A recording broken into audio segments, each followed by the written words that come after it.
Astoma Jyotirgamaya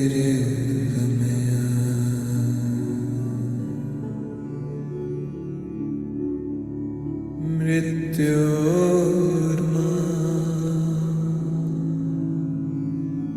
Amritam Gamaya.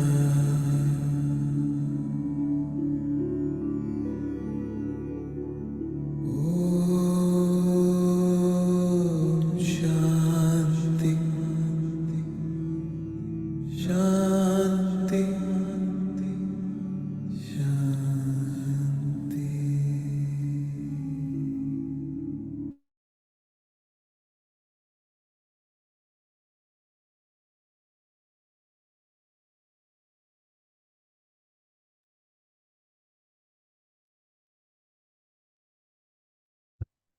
So, good evening and good morning.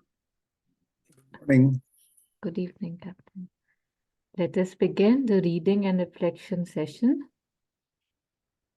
where the aspiration is to progress, to give up, to take in things, nuances, practices that we are missing out, that we listen but we don't hear, or we hear and we don't listen. The things which are just words, may they become us. So, with this aspiration for receptivity, change, transformation, flexibility, growth, we'll begin the session. Thank you. So, invoking Sri Aurobindo and Mother's grace and presence with us. Yeah. So, would you like to share something in the beginning, Captain, or later? I was reading about a book called Living Within. Yes. So in that, I was reading about the sleep. The mother has said about how to sleep. Like normally, if we ask anybody, they will laugh at us. They will say, at this age, you are asking how to sleep. But there are so many points which are included. Probably we can understand the real meaning if we do some tapasya or some practice for a long time. Then only probably we'll be able to understand what mother has told in these paragraphs. But a little bit, at least, something has gone in. Like, so mother said that 7 hours minimum we have to sleep. Minimum requirement of 7 hours, and that sleep also, what should be the quality of sleep, and how to do it. The procedures have been described. So probably now it may be a little late, but better late than never. Otherwise, it should have been given in the early ages probably.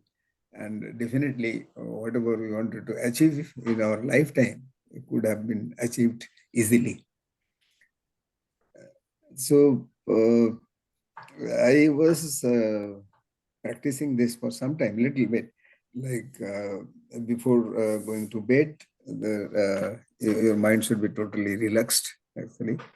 And it is like something like yoga. All the disturbances in the mind has stopped. I am conscious, but there is no disturbances. There is nothing is coming to me and taking the mind away.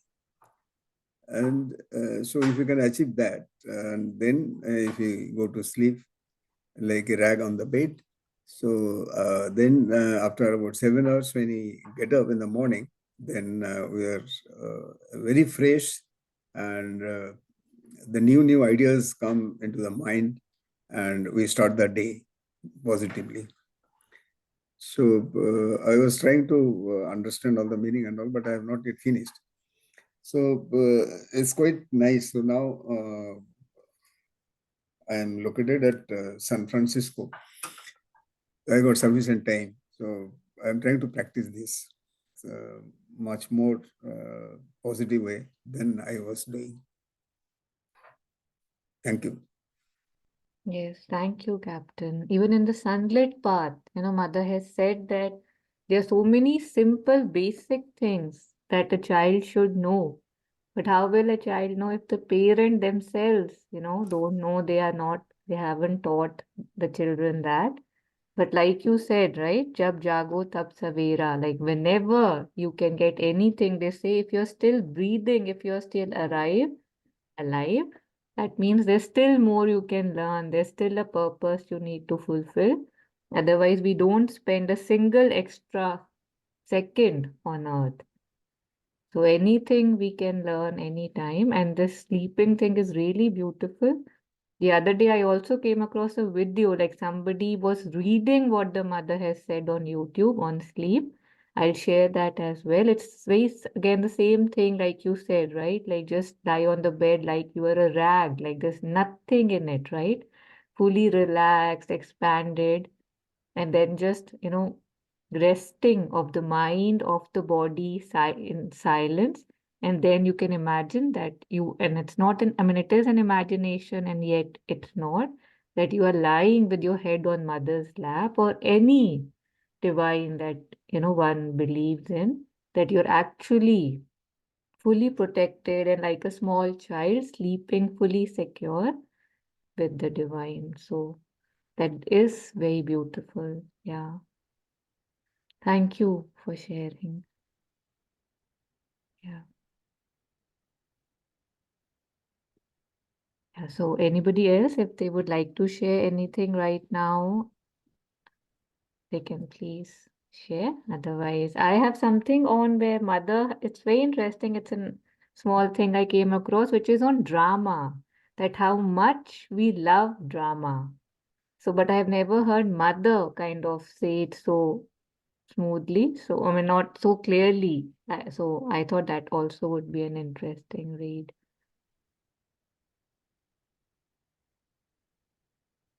So I don't know if anybody's sharing. I think Juan's screen is hang. No, it's fine. Yeah. Okay.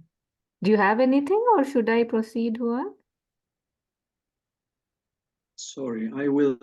I have. I. You're on mute now. You just I. muted. Ah. Uh, okay. I will share something in 5 minutes. Okay, so I will share what I have pulled out. Okay, so this is from the agenda, June 14th, 1967. So if anybody wants to read, they can read. Otherwise, I'll be happy to read. I'll read. Okay. For the past 8 days, Mother has been ill. Just as the conflict between Israel and Egypt was unfolding, a great battle. I have learned a great many things, and it is going on. I have made discoveries, diseases, accidents, catastrophes, wars, all that is because the human material consciousness is so small, so narrow that it has a rabid taste for drama. And of course, behind there is the vital being having fun, influences too. Anyway, all that enjoys an opportunity to delay the divine work and make things difficult.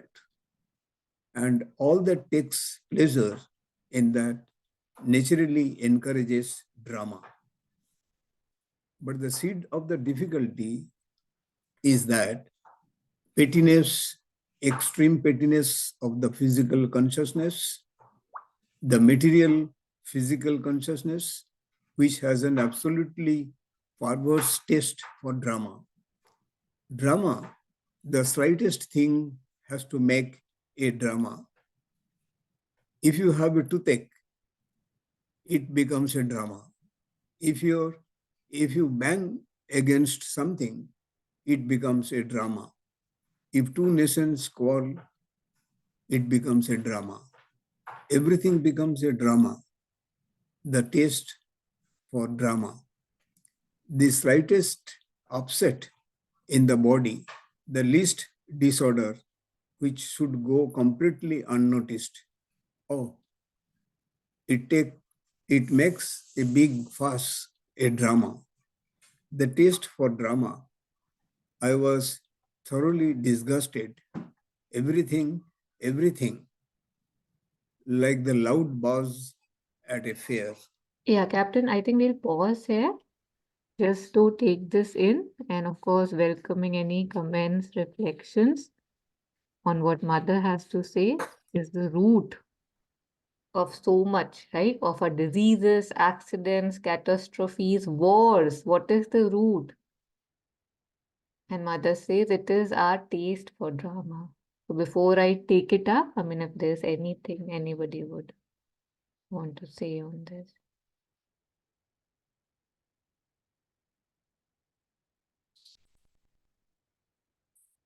Okay. So, we all a lot of time want answers, right? We wonder why life is like this, why things are not simpler, why the world is not a happier place. So those things keep visiting us, right? We wish, we hope, we aspire that it would be. And yet there are so many distortions and distractions and lower movements that keep pulling us down. So here, when Mother is sharing that she has made this discovery that so much that goes wrong in the world is because the human material consciousness is so small. Imagine, what I am and how I live as. So narrow that it has a rabid taste for drama. So this is the root, according to her. And of course, behind there is the vital being having fun influences too. Anyway, all that enjoy an opportunity to delay the divine work and make things difficult.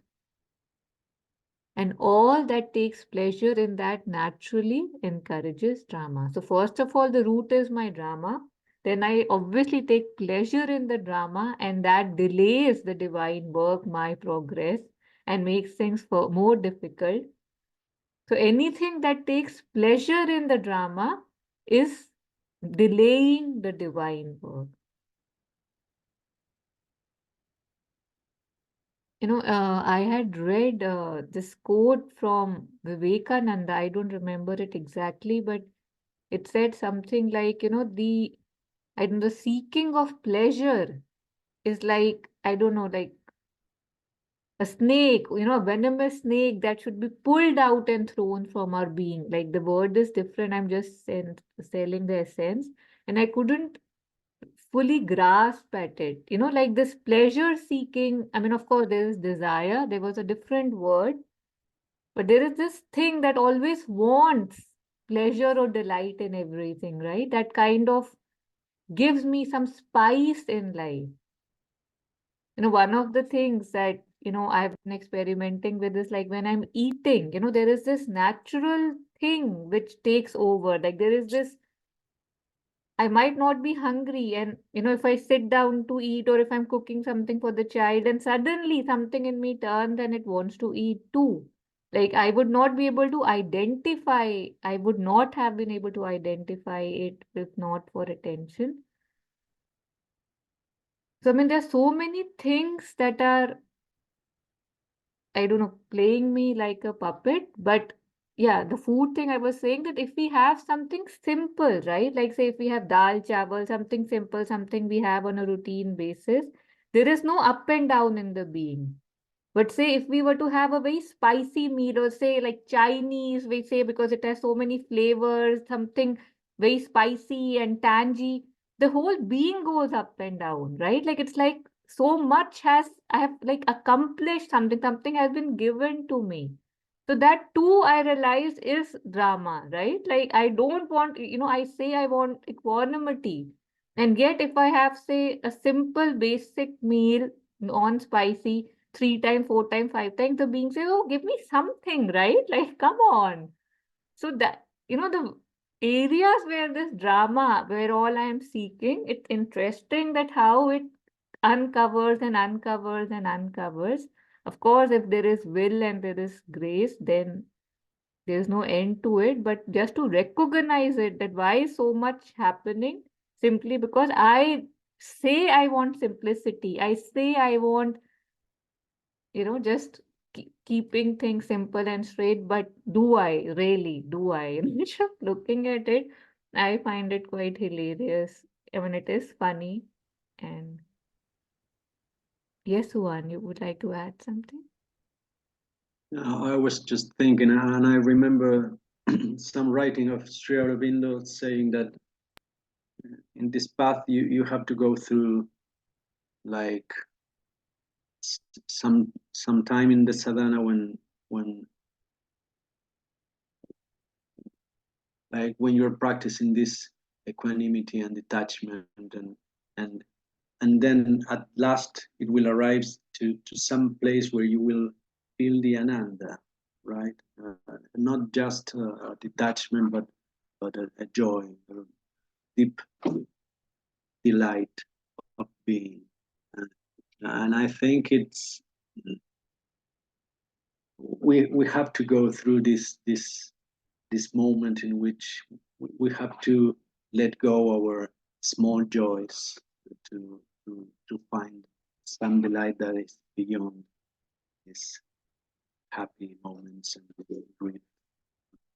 But it is hard because I think maybe it's an interpretation. Maybe we have this intuition that that we want happiness and we want joy in our lives, but we don't really grasp that this small happiness that is attached to certain things and experiences is not the real joy that we are. It's in the core of our being. So for getting there, for experiencing this deep ananda of being, we have to in some way let go of this small happiness that we enjoy.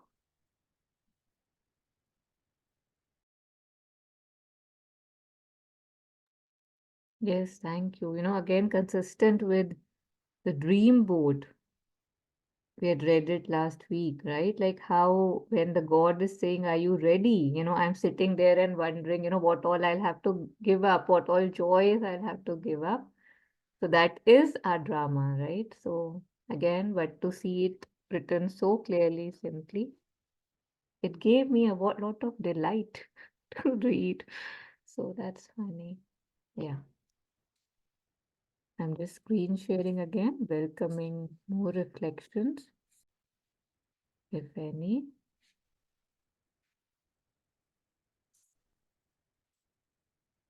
So the seed of the difficulty is that pettiness, extreme pettiness of the physical consciousness, the material physical consciousness, which has an absolutely perverse taste for drama. So the physical consciousness has this taste for drama.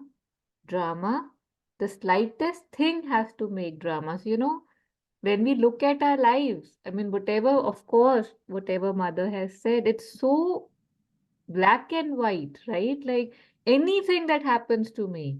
Oh, I had a good dream. Oh, I had a bad dream. Oh, I had a good sleep. Oh, today I had a bad sleep. Oh, in the morning everything was good. Oh, no, in the morning that person gave me a bad look. It's like, I have a small travel thing and sometimes like a guest some guests are so grateful and they're just so happy with everything while the others if their morning coffee wasn't hot enough they would just have a they said the day wasn't good, it didn't start well. So for us to not be able to take things where they belong, right? Like it's very sad, right? Like if you have a toothache, right? Like I'll tell, like if I have a toothache, I don't know, call 10 people, at least two, and tell them, this is happening to me, da da da da da. My stories, I don't know what I'm looking for. And sometimes when I'm talking to my dad, especially if I'm not well, and if I talk to him, and if he's telling me, okay, do this, I don't even want to listen to the solutions. All I would want is for him to just listen that, oh, I'm in pain. That's it. And he listens, and that's all I want. So, not even looking for solutions when I look at myself. So, what else is it if not drama, right? So mother says if you have a toothache, it's a drama. It's if you bang against something, it becomes a drama. If two nations quarrel, it becomes a drama. Everything becomes a drama. She even had said war is because of my taste for drama, right? In the paragraph above. So the slightest upset in the body leads disorder, which should go completely unnoticed.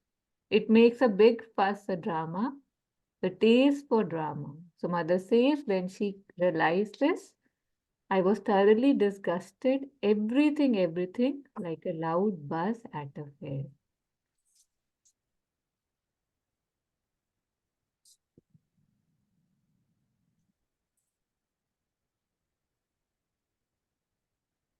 So we can just take it a few more paragraphs. Captain, just the highlighted portions, if you could read, then we'll just end and take something else. So the attack. So we have read it till the fair. So now we'll read the attack.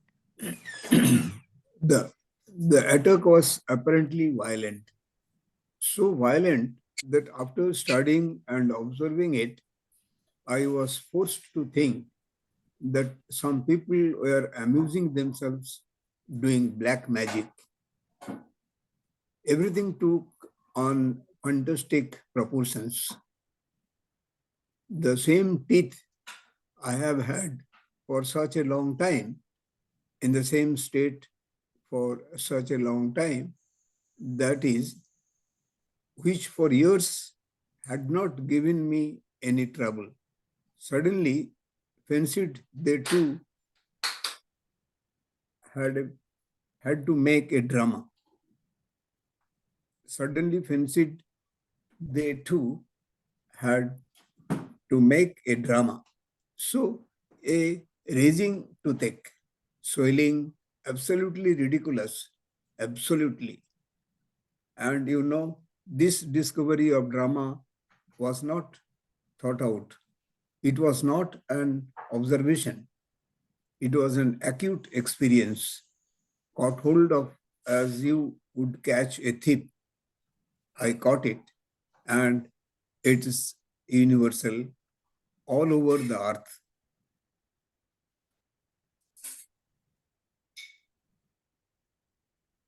A little down, okay, because everything was creating drama. The loud buzz of a fair, the tumult, all of it a big fuss. Like these people over there, when they fought each other, the same fuss, the gesture expressing the seething turmoil of the war. What to do they make? What with rights and duties and honors?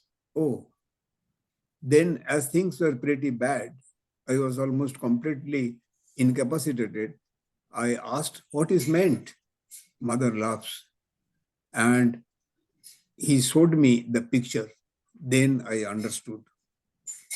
The minute I understood, things started coming down. The raging toothache as well as the raging war in Palestine. It is profoundly ridiculous and unhealthy, moreover. You understand, once the thing had been seen and felt and lived completely, they started showing down there. I cannot say things are quite all right as yet, far from it, but anyway, I think the worst of the catastrophe has been averted.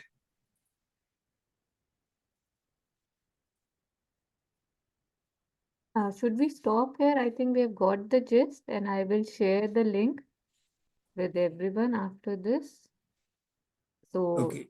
yeah, thank you. Just this thing that, because of this petty, limited consciousness, Mother says we make a mountain out of a molehole, which we do, which we know we do.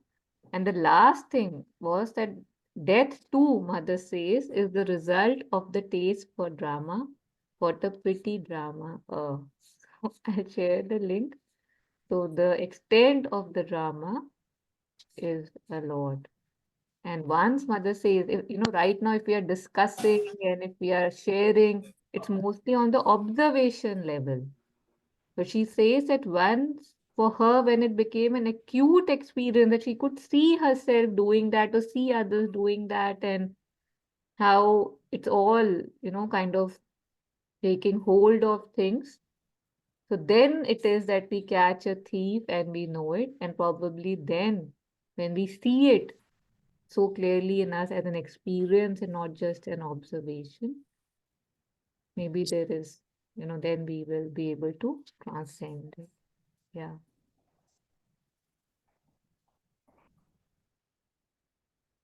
Yeah, so that was on drama, our attraction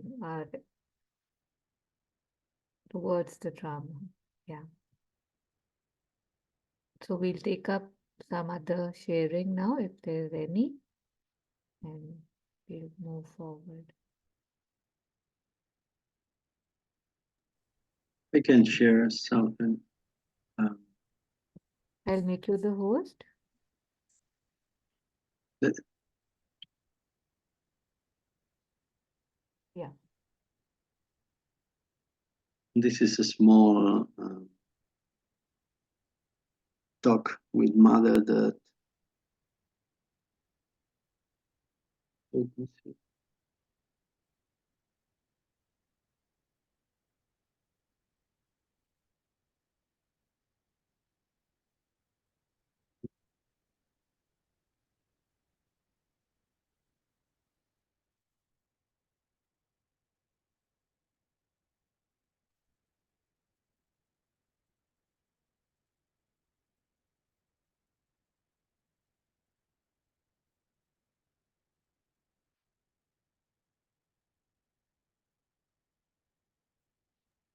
Yes, it's visible to us now.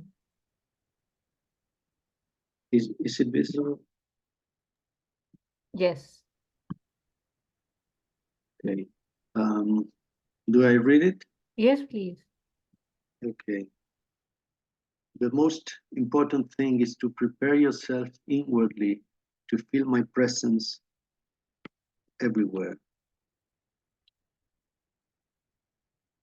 It should be like something that surrounds you constantly, which makes you conscious of a presence, and you should not do anything outside this presence. At each minute, you ought to be enveloped by this atmosphere. Do not do anything without feeling the presence that guides you. Now you must aspire to feel my presence concretely. Your aspiration must be so intense that the thing you aspire for, the presence, should vibrate confronted. This is a talk with Mona Sarkar, the disciple.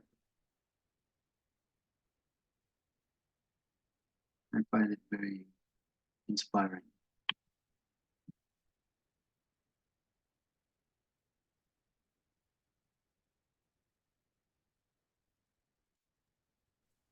Yes, thank you.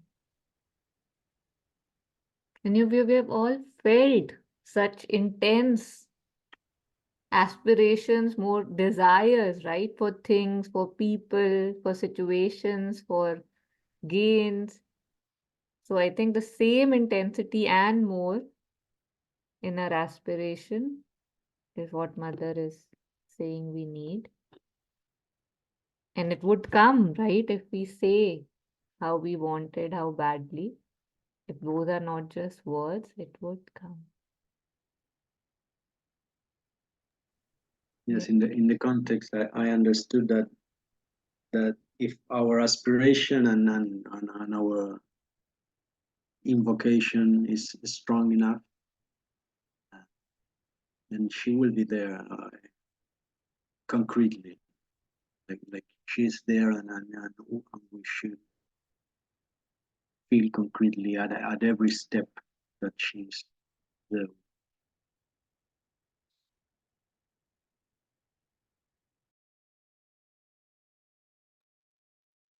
Yes, thank you, Juan.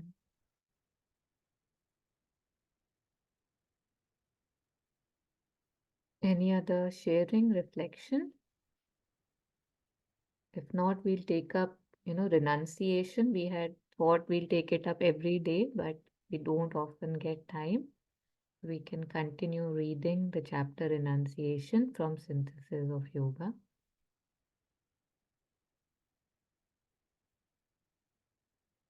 Okay, so I'm assuming there is no other sharing right now.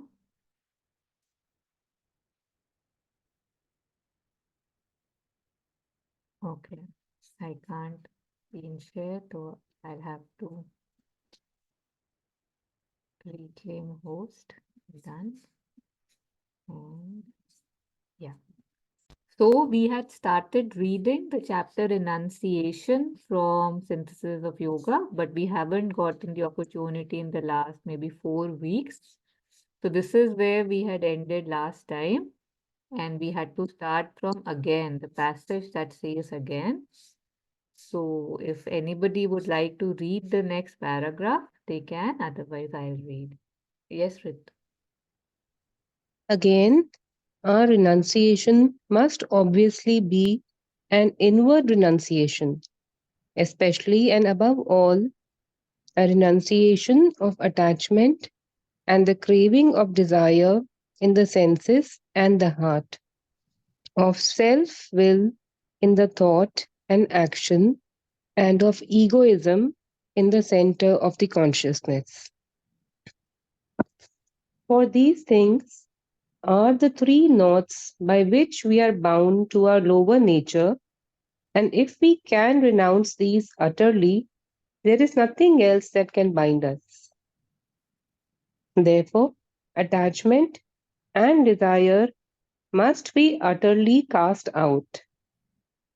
There is nothing in the world to which we must be attached, not wealth, nor poverty, nor joy, nor suffering, nor life, nor death, nor greatness, nor littleness, nor vice, nor virtue, nor friend, nor wife, nor children, nor country, nor our work and mission, nor heaven, nor earth, nor all that is within them or beyond them.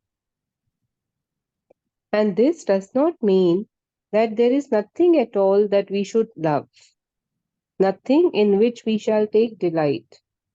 For attachment is egoism in love and love itself.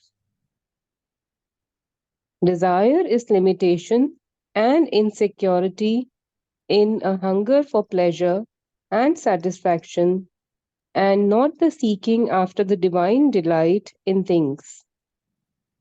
A universal love we must have, calm and yet eternally intense, beyond the brief vehemence of the most violent passion.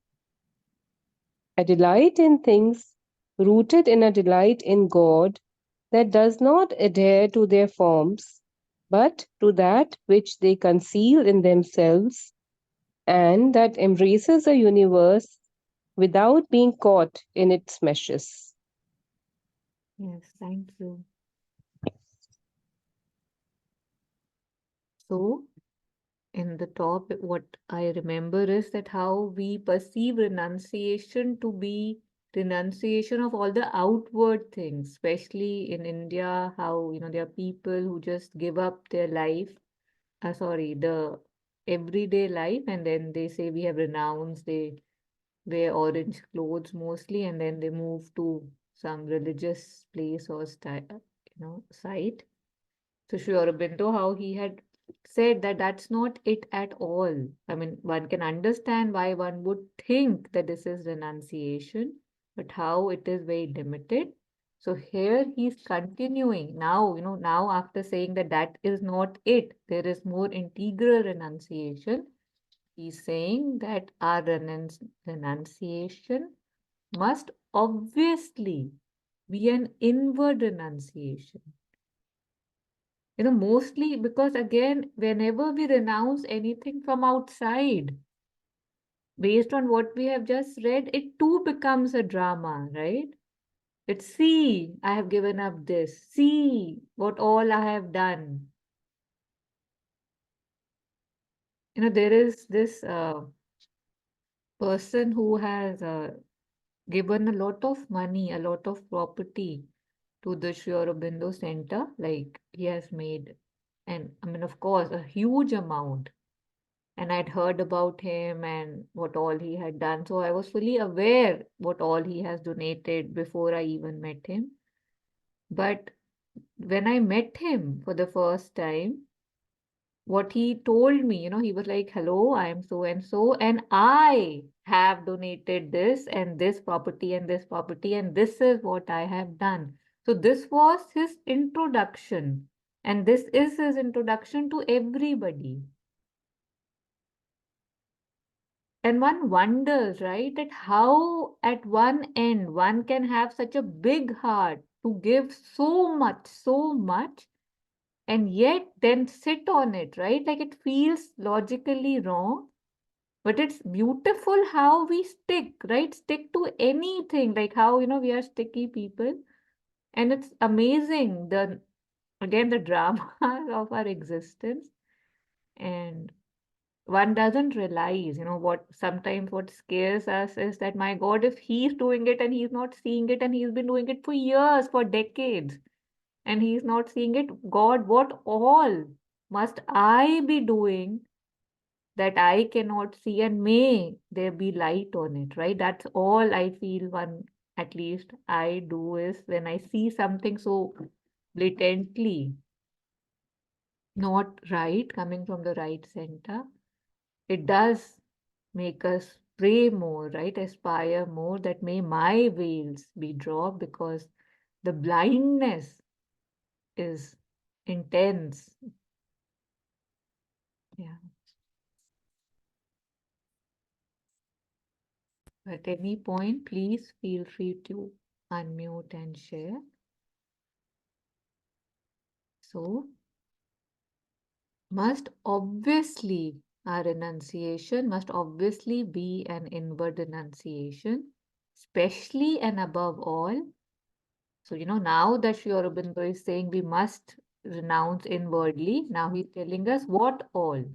So, especially he said a renunciation of attachment and the craving of desire in the senses and the heart. In the incarnate word, they have those daily messages. And I think yesterday's message or day before's yesterday was attach only to the divine, right? Because I'm used to getting attached, they are saying if you must, then please just attach to him, to her, and not to anything else. So a renunciation of attachment and the craving of desire in the senses and the heart. So again, very easy to say, hard to do, but at least we can begin. So the senses too, right? Like the senses, they never ever, that's their nature, that they never say, oh, this is enough. I'm satisfied now. I think we had discussed it before. They would always want more. They would never say, it's done, I'm good. So I have to stop it. I have to see where it is going, where is this craving taking me. So a craving of desire in the senses and the heart, one, and then of self-will in the thoughts and action. What do I want, right? My preferences, my wants, my seeking for pleasures in my wants and actions. and action and of egoism in the center of consciousness. That what is my center of operation? Egoism. I don't see it often. There's so many times, we say things or we hear things and we can see it's coming from not the right center, and yet we might be thinking this is the highest I can do right now. So to recognize it and aspire to step back, to attachment, self-will, and the egoism are the three things he has said. So he goes on further. He says, for these things are the three knots by which we are bound to our lower nature. And if we can renounce these utterly, there is nothing else that can bind us. So again, how we started in the beginning, that we are all looking for answers. And yet when answers are given to us, we don't often take it. So he can't be clearer than this, that these three knots are what ties us to our lower nature. So therefore, attachment and desire must be utterly cast out. There is nothing in the world to which we must be attached, not wealth, not poverty, nor joy, nor suffering, nor life, nor death, nor greatness, nor littleness, nor vice, nor virtue, nor friend, nor wife, nor children, nor country, nor our work, our mission, nor heaven, nor earth, nor all that is within them or beyond them. He needs to use so many words and give us like such an elaborate thing, because we keep attaching, right? It's so beautiful, because if somebody gives up wealth, he would say, now I'll be a bhikshuk. He'll get attached to that. If somebody wants, has given up joys, he might say, okay, now I'll be a hat yogi. Now I'll go to the opposite. If I don't want life, I'll say, okay, let me see. Maybe death is where the relief is. So I always, because of the duality, that how I understand life to be, if not this, I choose the opposite end. So nor country, nor our work and mission, there shouldn't be any attachment, nor heaven, nor earth. Sometimes when we hear people say, do really good things, great things, yet their attachment to those things you can see. The anger you can see. That too, of course, is serving a great purpose. This also reminds me that how it is said that we also have to let go of the desire of letting go, right? Desire of getting rid of the desires and maybe enlightenment. That too is not your problem if you have surrendered. Yeah, I'll pause here. I've been talking non-stop. Any reflections or comments on this section? Yeah, I just felt like there were some points that I wanted to just elaborate on over here. On a lighter note, yeah, sometimes the outside renunciations are so important also when you start off. Like something as basic as giving up Netflix and my online videos, 2-minute videos, to something a little more meaningful, like meeting a friend regularly. What I noticed was the need for renunciation, as I understand, is so that I'm not distracted from my real cause and path, which is to engage more in activities that lead me to the divine, that I'm truly on this path. Like, I'm just stating this example for people to just come up with more reflections. Like something like meeting a friend is so joyful, but if my whole attention and focus was on when am I going to message her, when is she going to call me, when are we going to meet next, what are we going to do when we meet next, I realized a lot of my energies were going there.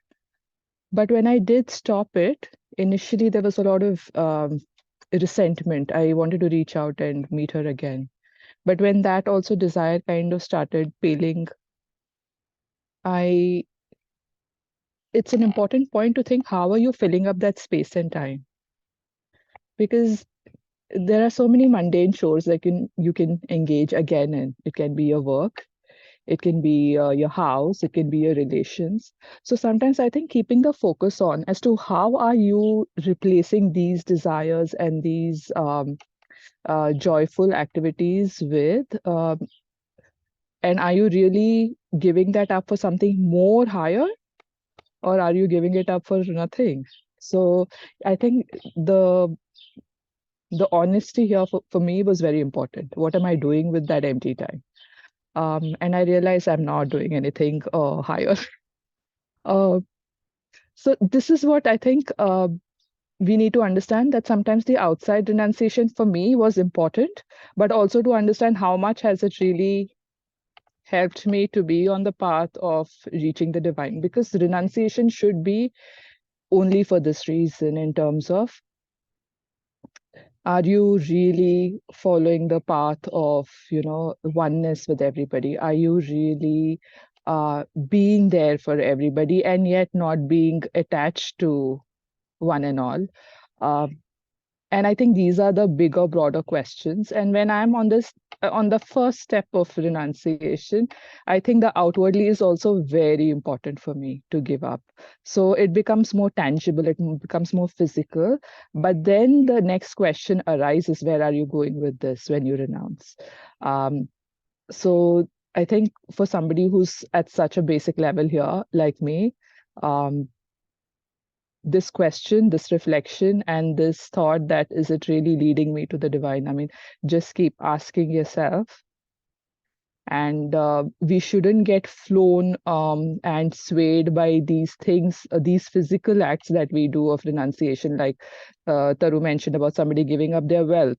So that is not your aim. Your aim is whether you're on the path or no of true divinity, realizing your own divinity, realizing the divinity in others, realizing the divinity of the entire universe.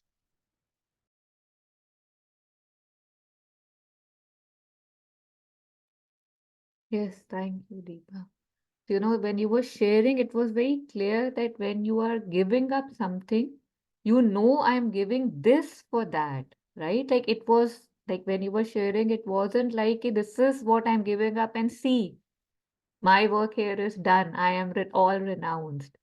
So that's the difference, right? That's what he was saying, that of course, these things which you said are extremely important. If I'm holding two big trash cans, hugging them to my chest and holding them like this, how will I get anything else, right? I'll have to keep them down. But if I just keep the trash down and just say that, "Oh, wow, see, mera ho gaya, I'm done," then there's no point. So that progress was very evident in your sharing. So, yes, absolutely. And you know how we have taken up that topic quite intensively in Harmony Circle about emptying our cup, right? And there, lot of readings we had done, and especially that very solid, very strong. Of course, what is not strong or solid about Sri Aurobindo's writings. But where he says that a lot of us are able to empty the cup, but we are not able to keep the cup empty, and we end up again filling it up with dirty water. So this is the problem, because we do understand, we do see, okay, this is harming me, this is good for me, this I should keep aside, this I should do this way.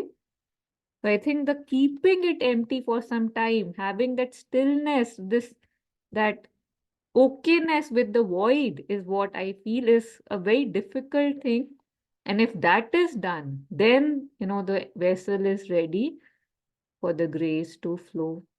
There was also something we had shared on the groups, in which a person says that most of us cross the river, but we just come back, because we say, "Oh, I've crossed, I'm done." But one has to stay there. That staying there with that resolve is the hard part. So thank you for sharing, so that this could also come out, that aspect. Yeah. Yes, Juan. No, I was thinking also that our mind is very clever. So it is, it's very common, and we can also make of this idea of inner renunciation an excuse for not renouncing. It's easy for us maybe to think, okay, I'm just enjoying this, but I'm not attached to this. It's like an inner renunciation, but it is very tricky. That it has. I understand what she says. Like it has to be. There has to be an external also renunciation in some way. There has to be a coherence. We have to be very, very honest about this. If we are really detached on our inside, because we can also get this idea of the inner detachment for we're really not giving up a lot of things.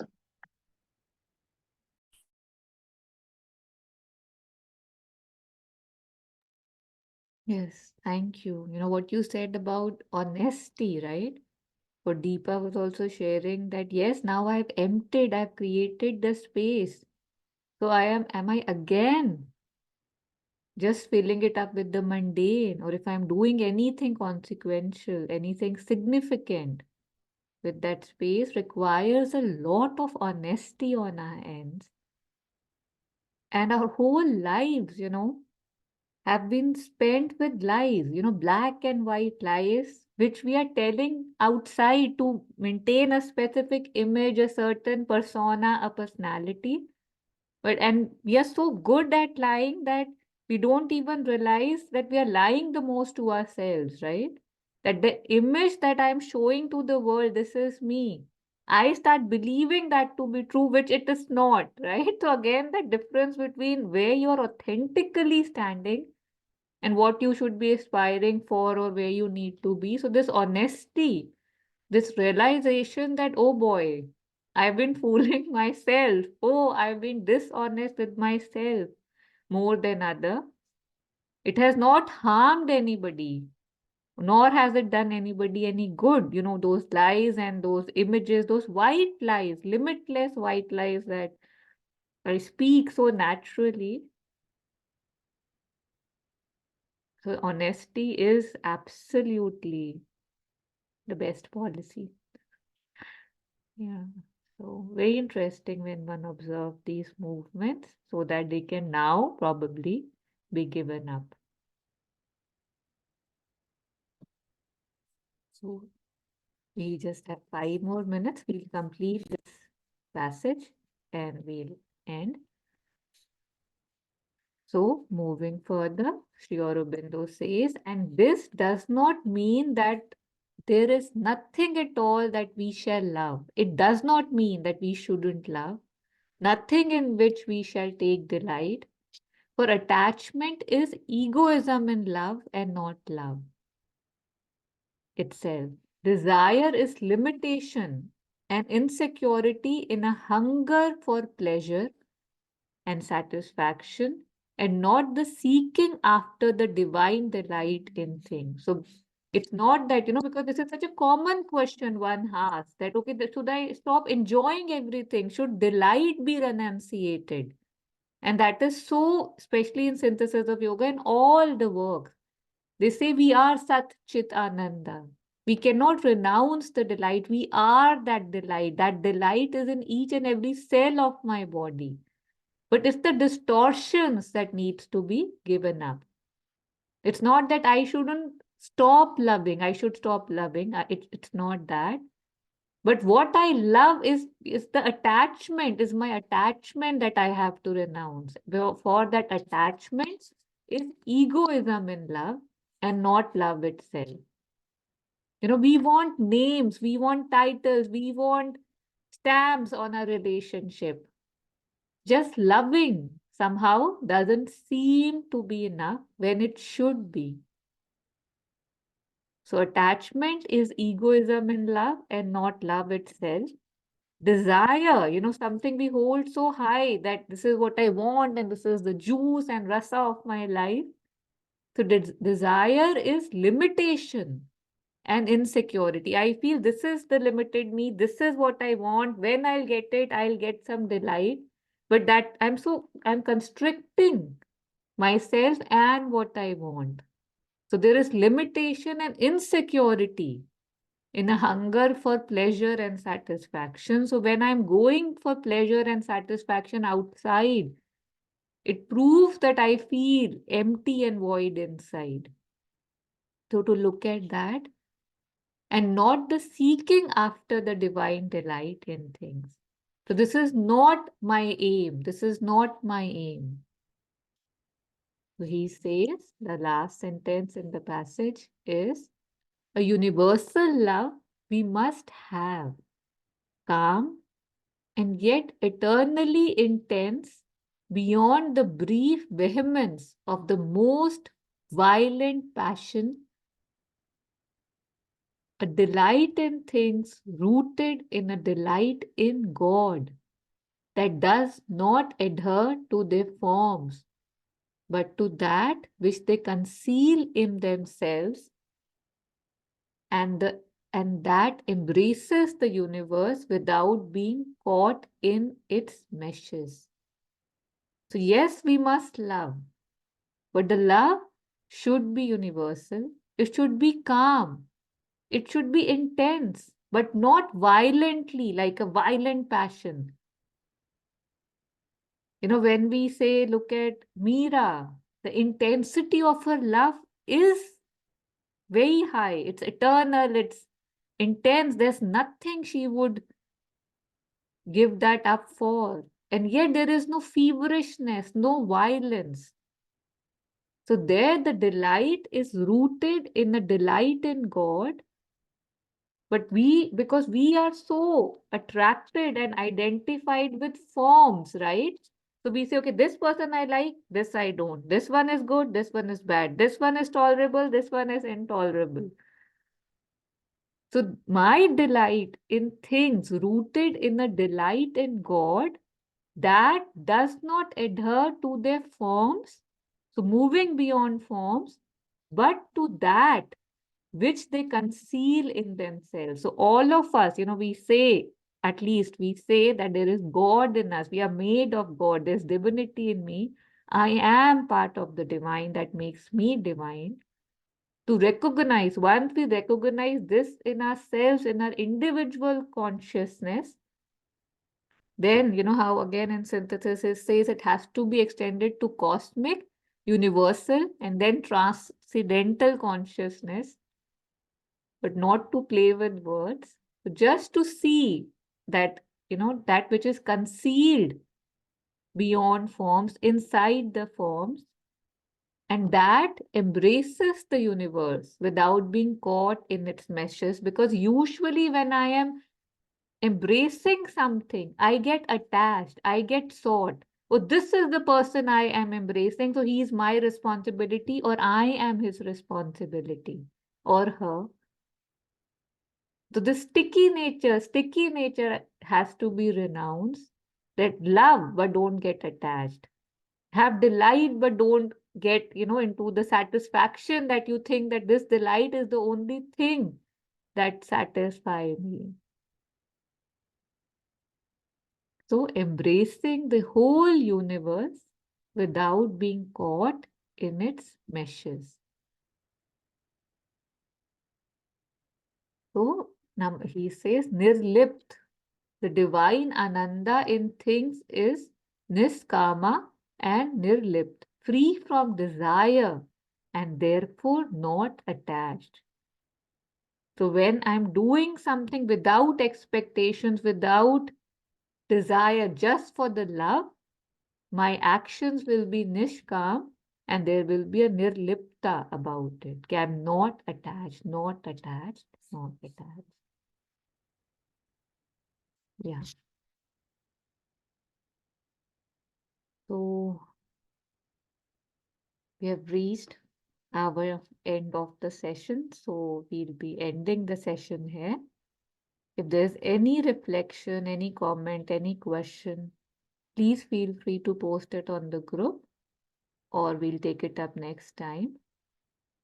So thanking Grace, thanking the Divine for these words which can change our way of being, praying that they must change our way of being, because what I am right now is not my highest potential, and I aspire for my highest potential.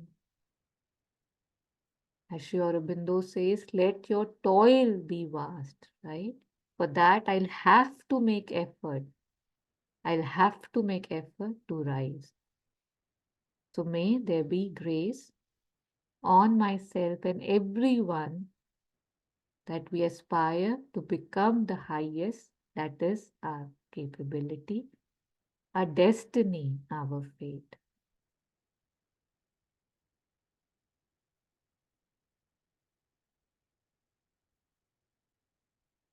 Thank you. Thank you, Taru. Thank you. Thank you.